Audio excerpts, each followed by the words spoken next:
जय भोलेनाथ।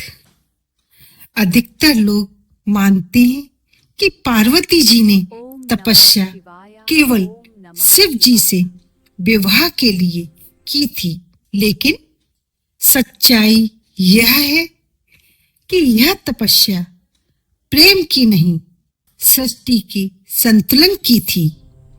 पार्वती जी ने शिव जी को पाने के लिए तपस्या प्रेम के लिए नहीं की थी। यह कथा शुरू होती है सती के पिता दक्ष के यज्ञ से। जब सती जी ने अपने अपमान के बाद योगाग्नि में अपने शरीर का त्याग किया था।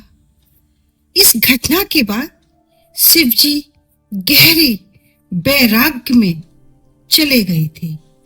संसार से पूरी तरह विरक्त हो चुके थे।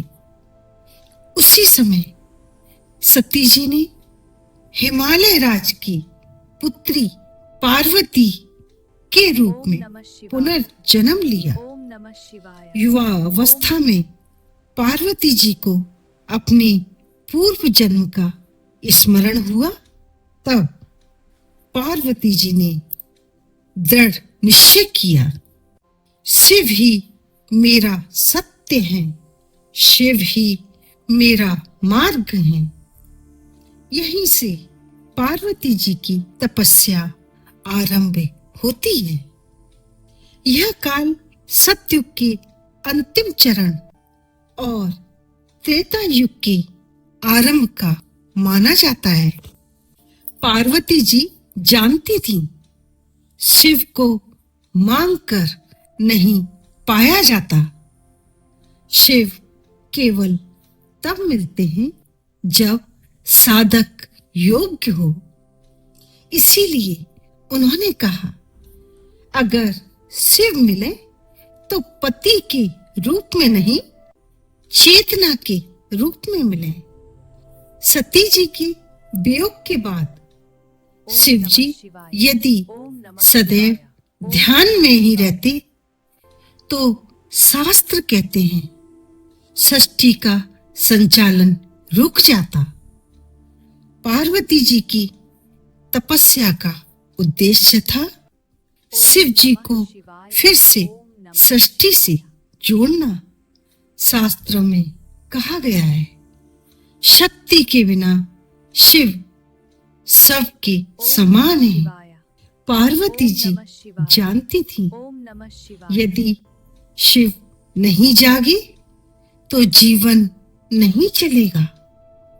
इसीलिए यह तपस्या व्यक्तिगत प्रेम की नहीं, ब्रह्मांडीय आवश्यकता थी। हिमालय के गौरीकुंड केदार क्षेत्र में पार्वती जी ने तपस्या की। वर्षों तक मौन व्रत, पत्तों और फलों पर जीवन, बाद में केवल वायु पर निर्जल तप, पूर्ण ब्रह्मचर्य और ध्यान में लीन। इसी कारण उन्हें कहा गया उमा तप से उत्पन्न, गौरी तप से तेजस्वी। शास्त्रों के अनुसार महाशिवरात्रि की रात्रि, उस रात शिव जी ने ध्यान तोड़ा। पार्वती जी को पत्नी नहीं, साधिका के रूप में देखा।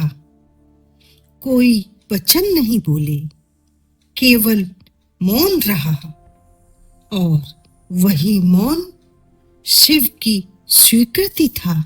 इसीलिए महाशिव रात्रि की रात जागरण किया जाता है, क्योंकि उस रात शिव स्वयं जागे थे। पार्वती जी ने तपस्या इसलिए नहीं की कि उन्हें शिव चाहिए थी।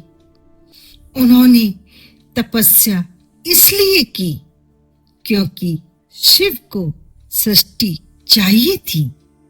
यदि आपको यह कथा छू गई हो तो शेयर अवश्य करें, क्योंकि संभव है किसी और की आत्मा आज भी शिव को खोज रही हो। हर हर महादेव, जय भोलेनाथ।